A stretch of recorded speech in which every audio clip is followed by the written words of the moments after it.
بیماری کرونا الان دیگه داره تو ایران موج چندمشه، سومشه، چهارمشه، داره روزانه رسیده به روز 400-500 نفر کشته در روز. یادمون نره این بیماری چطور تو ایران گسترش پیدا کرد.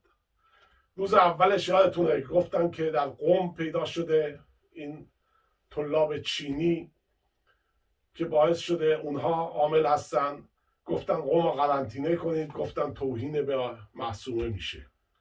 ایشون خودش شفا دهنده است و بعد 1000 تا دلیل آوردن که این خود حضرت مردم به شفا از این ور دنیا میان شفا بشه، ایشون بگن ما بیایم اینجور ببندیم، اصلا توهین مگه میشه؟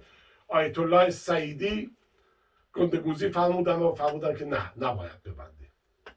از اون ور یه میمون بی سوادی دلغکی به نام آیت الله تبریزی آمد گفتش که من چالش دست منه، این چیز مهمی نیست، این کارو میکنیم، یه روغن زیتونه، روغن بنفشه است، به ماتحتتون بمالید خوب بشید. از اون ور رهبر مملکت، کسی که پیشوای خود مملکت رو تصمیم گیری‌های بزرگ را ایشون انجام میده، تصمیم گیری های بزرگ را ایشون آمدن فرمودن که چیز مهمی نیست، ما از اینا بدتر هم داشتیم، یه حدیث کسا را بخونید. حدیث کسا چیه؟ آخه آدم اصلا یکی اینا را بپرسه بگه مردی که حدیث کسا چیه و چه ربطی به کرونا داره؟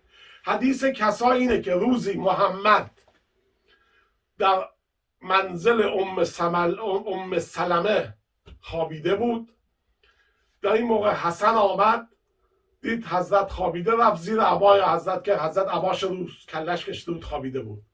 ایشون هم رفت زیر. بعد حسین آمد رفت زیر عبا، بعد فاطمه آمد اونم رفت زیر عبا، بعد علی آمد اونم رفت زیر عبا.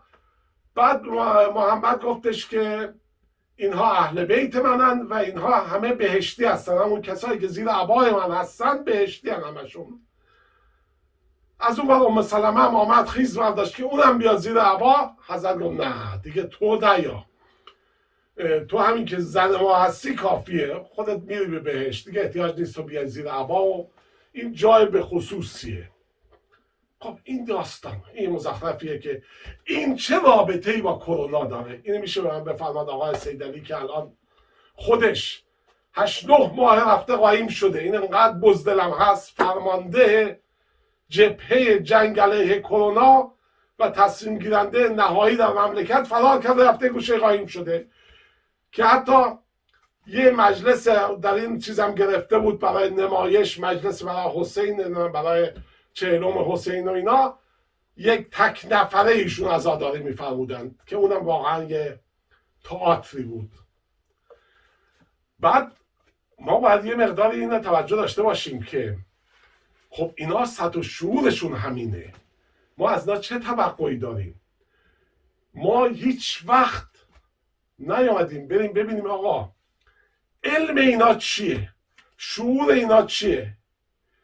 شما از اون زمانی که این نظامیه ها و حوزه ها اینا راه افتاد در ایران، کتبی که در اینا تدریس میشه رو برید نگاه کنید، برید ببینید چی در این کتب هست. شما اینا در قم یک کتابخونه هست به نام کتابخونه آقای نجفی، آیت الله نجفی، که الان پسرش ایشون همه کار است و ایشون میگردونه با بودجه عظیمی.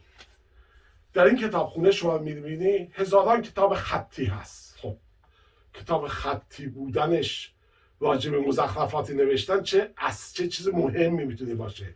بعضی وقتا چنان میگن کتاب خطی که آدم فکر میکنه واقعا چیز مهمیه. 16 تا قفسه، هر قفسه ای لااقل 200-300 تا کتاب داره، فقط راجع به جن هست. شما فقط در نظر بگیرید یک کتابخونه ای که مثلا 1400-500 کتاب راجع به جن داره، یعنی هیاهو برای هیچ. خب یه همچی حوزه هایی محصولاتش میشه چی؟ آیت الله بهجت که میاد مزخرفات میگه که نمیدونم براش کرامت میتراشن که آقا ایشون کفشش جفت میشد میرفت مستران، نمیدونم کس دیگه می آمد ما تحتش میشست. اینا هم کراماتشونه.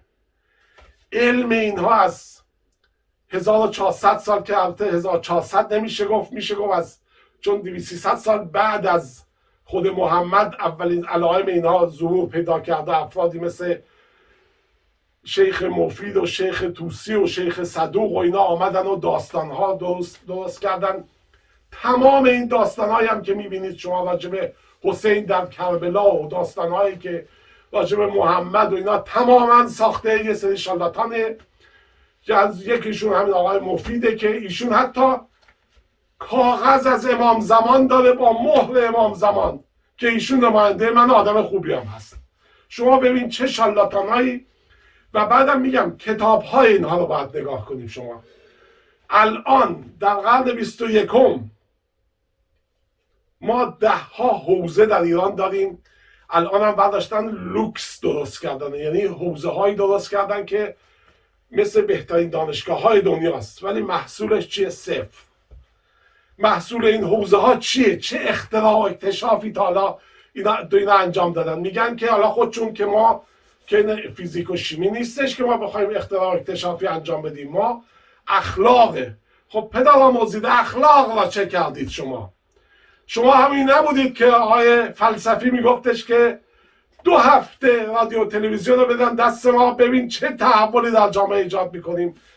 الان 42 سال دست شماست، یه مش دزد و جنایتکار و آدمای وقیح و بی‌وجدان را به بار آوردید.